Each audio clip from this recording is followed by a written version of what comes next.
ব্ৰহ্মপুত্ৰৰ ভয়ংকৰ খহনীয়াৰ পৰা পৰিত্ৰাণ বিচাৰি গংগা পূজা কৰিলে গৰৈমাৰীৰ হিন্দু ধৰ্মাৱলম্বী লোকে।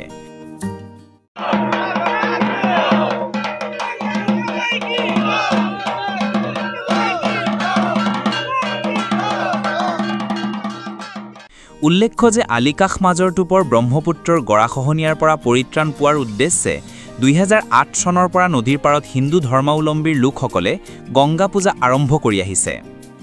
বিগত বছৰবোৰৰ দৰে গৰৈমাৰীৰ আলিকাষৰ ব্ৰহ্মপুত্ৰ নদীৰ পাৰত মঙলবাৰে দিনজোৰা কাৰ্যসূচীৰে অনুষ্ঠিত কৰে গংগা পূজা। উদ্যোক্তাসকলে গৰৈমাৰীৰ অসমীয়া চোৱাত উপস্থিত হৈ প্ৰতিমা স্থাপন কৰাৰ পিছত পূজাৰী সঞ্জয় তপাদাৰে পূজাৰ যাৱতীয় কাৰ্য সমাপন কৰাৰ পিছত ভক্তসকলে ব্ৰহ্মপুত্ৰ পানীত নামি দেৱীক আবাহন কৰে। আমি আজি প্ৰায় মোটামুটি আপোনাৰ 2008 পৰা মা গংগাক আমি এই গৰৈমাৰী পূবচমৰীয়া মৌজা দুখন মৌজা মিলি আমি মা গংগাৰ পূজা কৰি আহিছোঁ।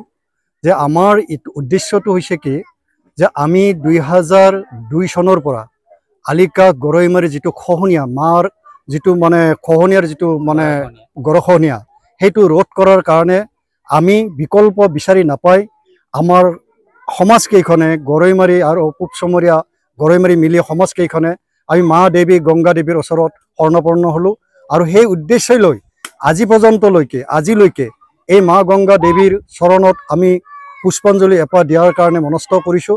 আৰু এইটো আমি যেতিয়ালৈকে আমি জীয়াই থাকিম আৰু আমাৰ তলৰ চামৰ যেতিয়ালৈকে থাকিব তেওঁলোকৰ আৰ্হিক আমি এই উদ্দেশ্য লৈ মা আমাৰ দুইখন যাতে পূবচমৰীয়া মৌজা গৰৈমাৰী মৌজা তথা যত যিমান আমাৰ অসমবাসী ৰাইজৰ গৰাখহনীয়া হৈছে তেওঁসকলৰ অৰ্থে বা তেওঁলোকৰ মুক্তিৰ অৰ্থে বা তেওঁলোকৰ বিপদ ৰক্ষাৰ অৰ্থে মা দেৱীৰ ওচৰত আমি প্ৰাৰ্থনা জনাইছোঁ যে মা সকলোকে শান্তিতে ৰাখক, সকলো গৰাখহনীয়া ৰোধ কৰক।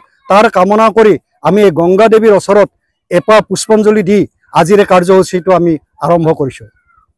2008 চনৰ পৰা হয়তো গংগা দেৱীৰ শ্ৰীচৰণত এপাহি পুষ্পাঞ্জলি দি আহি আছিলোঁ। যোৱা 2000 চনত যি গৰাখহনীয়াৰ প্ৰবল গৰাখহনীয়াই যি ক্ষতি কৰিছিলে যেতিয়া আহি 2008 চনত যেতিয়া গাঁৱৰ মানে একেবাৰে সীমান্তৱৰ্তী পালে তেতিয়া আমি ৰাইজে মিলি আমি এই গংগা পূজাক হয়তো আৰাধনা কৰিছোঁ আৰু ভৱিষ্যতেও কৰিম বুলি আমাৰ আশা আছে। গতিকে মা গংগাৰ যেতিয়াৰ পৰা আমি এই পূজা অৰ্চনা কৰিছোঁ আমাৰ বিশ্বাস যে ঈশ্বৰৰ ওচৰত হয়তো আমি বিশ্বাস ৰাখি মাৰ শ্ৰীচৰণত বিশ্বাস ৰাখি আমি সাফল্যমণ্ডিত হৈছোঁ। কাৰণ 2008 চনৰ পিছৰ পৰা